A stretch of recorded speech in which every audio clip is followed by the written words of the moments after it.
Hi everybody, welcome to another lab session. In today's tutorial, we are going to learn how to do feature engineering in Python. So feature engineering transform the original data we have to the data we want. For example, like what you learn from the regression, you learn how to do linear regression. But sometimes the relationship between your features, your x and your y, is not linear. For example, they can be to the degree of 2, to the degree of 3, or some log relationship. So if you still do linear regression to that kind of relationship, you will get the wrong relationship. So in today's lesson, we tried feature engineering is you do some transformation of your original data so that you can get a linear relationship between your features and your y. And then you can do a regression to linear regression to find the relationship between your features, between your transformed features and your y. So let's start it by import some libraries.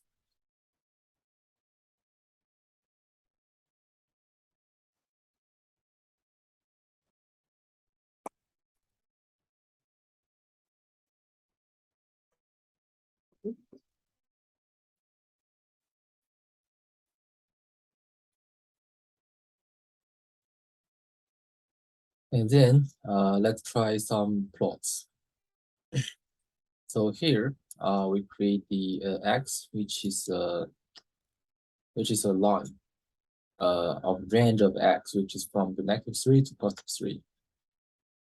And we create 4 plots here. To create 4 plots, we need this subplots function from the PLT. 2 means we want 2 plots in a row and 2 plots in a column. So which is 2, 2. And here is the fixed size. And for each of the figure, we plot the relationship. For example, the first one, we want to see x relationship with itself. That's why you see a line in our first plots. And the second one, we want to plot the x with x to the degree of 2 and x to the degree of 3. And that's why you see the relationship between your x and y is to the degree of 2 and 3. Thirdly, we want to see a log relationship between the x and y, but you have to specify that the x has to be over than 0, bigger than 0, because you need the log transformation and it cannot accept any negative values. So we plot the x with the log x. And finally, we plot the x with the exponential value of the x.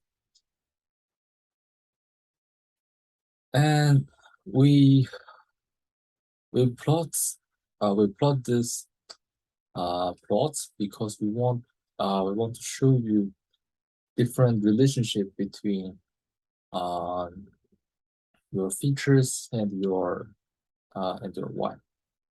So there can be many relationships between them. So that's the reason you need to apply some feature transformation before you do linear regression. So here,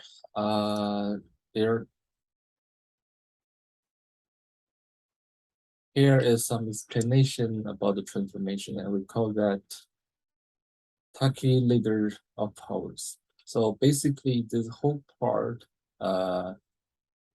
means if you find the relationship between your x and y goes up like this, then you need to upgrade your x or downgrade your y, which means we can transform the x from x to x to the degree of 2 to the degree of 3. You try one by one, or you can downgrade your y. You change your y to the log y, or y to the degree of -1 or to the degree of -2 to downgrade. And similarly, if you find the relationship between your x and y is something like this, then you need to downgrade your x or upgrade your y. So when you are trying to downgrade your x, you can try x to the degree of -1, -2, or log, or you can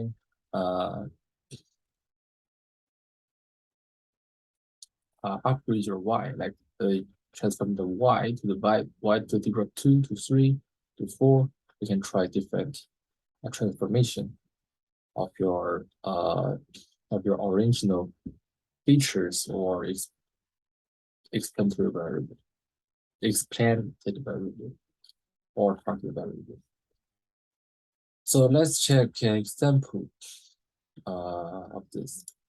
For example, if the true relationship between your feature x and y is y is equal to 2 times x to the degree of 3 plus the error.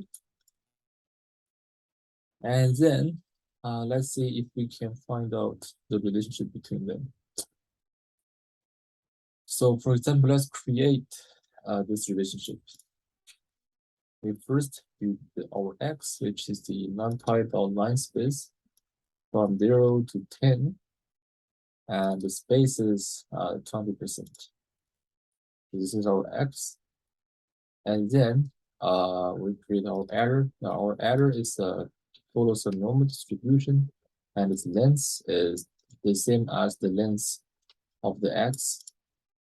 And finally, we create the relationship. Y is equal to 2 times x to the degree of 3 plus the error times x to the degree of 2. And here is the relationship between the original x and y. So if you do a linear regression for this, you can see clearly that this is a curve. So you can't just do a linear regression because that's not a linear relationship. So you need to do some transformation of this x and y.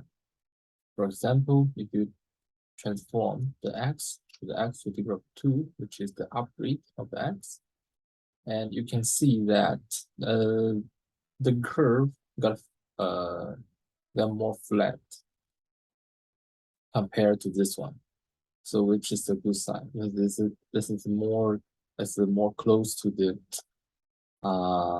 to a linear relationship.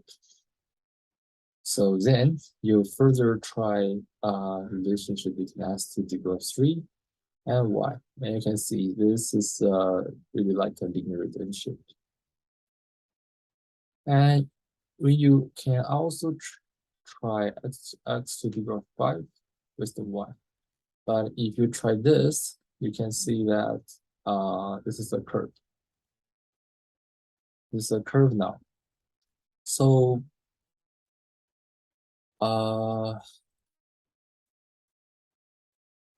yeah, so that means you transform your x too much, which means the x to the degree of 3 is the ideal transformation of your x. Similarly, you can transform the y, like we can apply the log transformation to the y, which is the downgrade of y, and keep the x the same. You can see it's similar, but it's still a little bit curved here. So, or you can change both y and x with this log transformation, and now you can see it's very close to a linear relationship.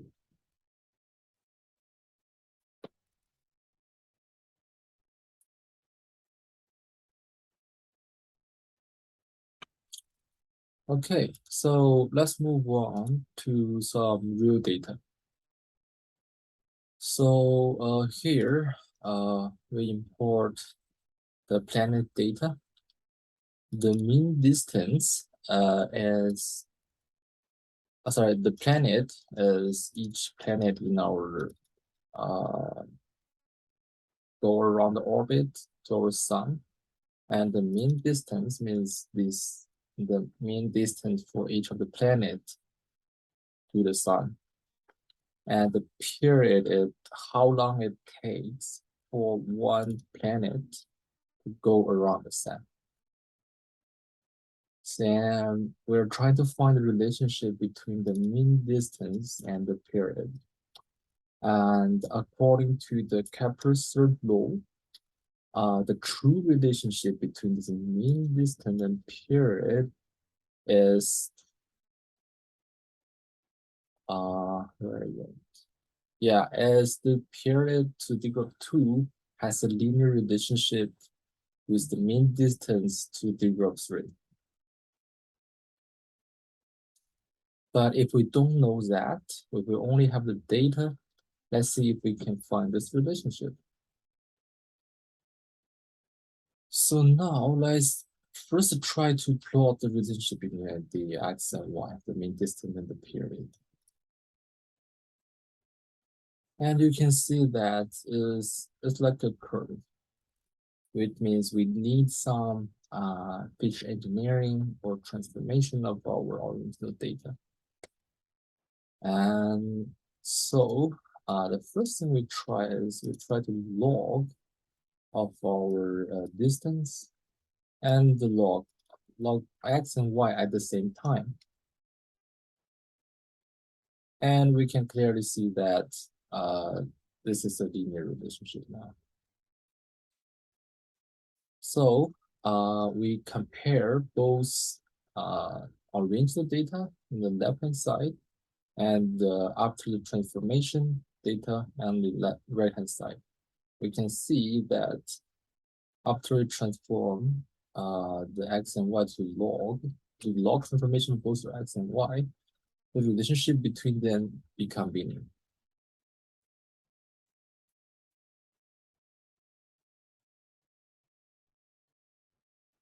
And then let's learn how and why we do the scaling. So there are two types of scaling we learned today. One is standardization, and the other one is normalization. So both of these are called scaling, and we do scaling because we want the range of our x to be in the same range. Because sometimes the range of your x can be different, and if that is different, then the coefficient you calculate for your linear regression might have different weight, but it doesn't really show that which feature is more important. So to know which feature is more important, you need to do some feature scaling to keep each of your x in the same range. So for scaling, we have standardization and normalization. For standardization, we use each of the value in your x divided by its mean, and then minus its mean and divided by the standard deviation. And for the normalization, we use each of the x minus the mean value and divided by the max gap between the max value and the mean value. So by this method, we can keep all of the x in the same range. So let's try some practice. Let's see the another data set called tips. And check the head. We can see that the total bill, tip, and size. But the tips only have small value, but the total bill has a bigger value. And we can do a scatter matrix to check each of the numerical values distribution with this and this relationship between each of the variables. Now you can see, and the reason we only see 3 variables relationship here is because there are only 3 numerical values. The rest are not numerical values, are category variables. So we can only check the 3 numerical values relationship. Let's first try to do the normalization. To do normalization, we need to import this min-max scalar and give it,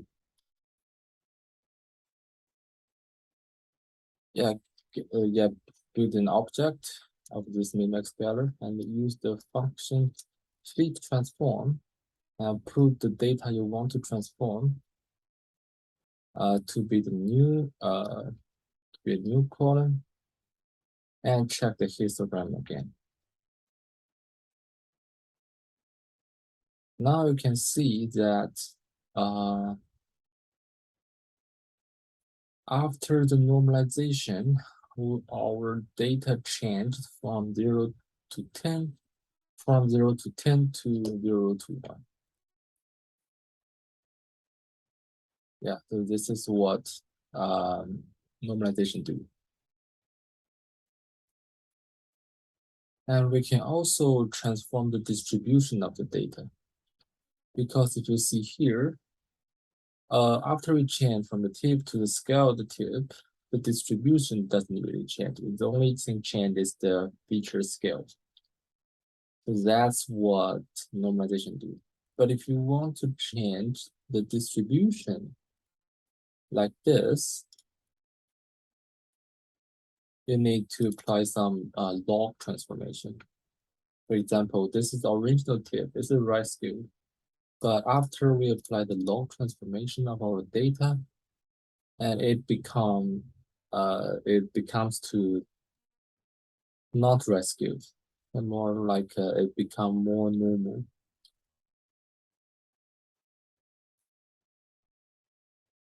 And also we can try this standardization process. And to do that, we import a standard scalar and give standard scalar an object, and use it to use fit transform function on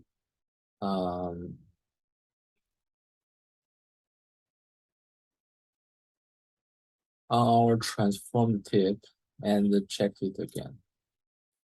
So here we have 3 plots. The tip is the original data. The LN tip shows the distribution of data after we do log transformation. And finally is the STD tip as we do the standardization of this log tip. So you can see the standardization doesn't change the distribution, but it changes range from 0 to 2 to -2 to -2 to 2. If you want to change the distribution, you need to apply the log transformation.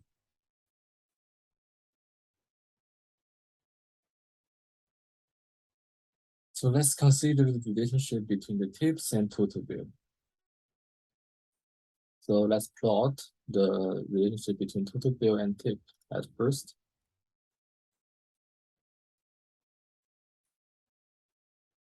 And then we do some log transformation of the total bill and then check it again.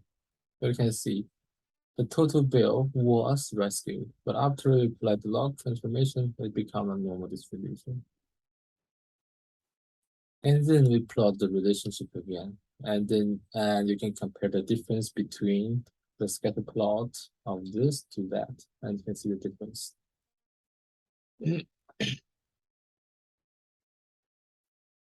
And here is the correlation matrix, and we need to get rid of the transformed variables.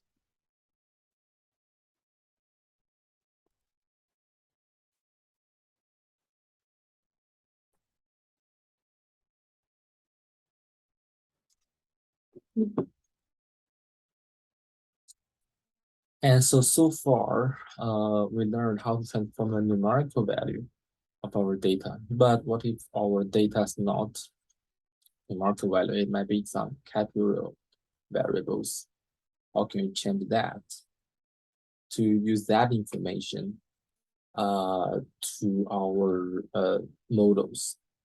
So to do that, we have two options. The first one is simply change each of the non-numerical values to numerical values. For example, where is that? Yeah, for example, we see that we have the day have 4 non-numerical values: Thursday, Friday, Saturday, and Sunday. And we can change it to 0, 1, 2, and 2 with the replace function. And after that, we can see that we have day GRP is number now. It changed from the string to numbers. So that's the first way. And the second way is called one-hot encoding. So that means for each of the the category variable, which are non-numeric, for each of the option of that column, we use 0 or 1 to represent that.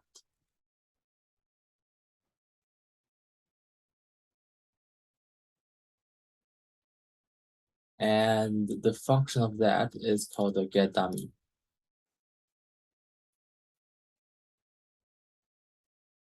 So like you see here, day Friday, day Saturday, day Sunday. This was changed from the day. The day has Thursday, Friday, Saturday, and Sunday. So if it is a Friday, then day Friday is 1. If it's not Friday, it's 0. If that day is Saturday, that day is 1, and not Saturday, 0. And similar to the Sunday. The Thursday didn't show up because we don't need that. But if all of this Friday, Saturday, and Sunday 0, that means the Thursday is 1.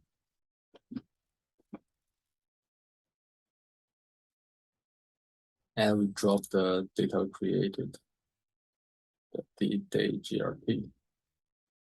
And finally, let's try to make bins. So sometimes you want to change your bin size. For example, like here, we have the size of our data. And the size contains 6 values from 1 to 6. But if I only want to, I only want 4 categories of this size, not 6. How can I change that? So to do that, we first need to create a range called bins. So the bins means from 0 to 1, we want 1 category. 1 to 2, we want the second category. 2 to 4, the third category. 4 to 10, the fourth category. And we match it with the groups: single, couple, family, and large group. So let's have a look at the result first. So we changed the 6 size to 4 size.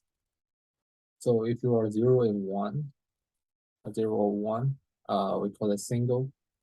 If the number is 2 here, we recognize couple. And any number between 3 and 4, we change that to family. And anything over the 4, we call it large group. That's how we change the bin size. And the code, like we do with bins, groups, and use the cut function of the pandas. The first argument is what original data you want to cut. And second, the bins into bins and the labels equal to groups. And the gaps of the bins, the number of gaps of the bins has to be equal to the number of groups. And we group by data by the GRP type. Again, and then you see how we change from the 6 size to 4 size. So that's everything of today's lab session. And let me know if any questions. Thank you.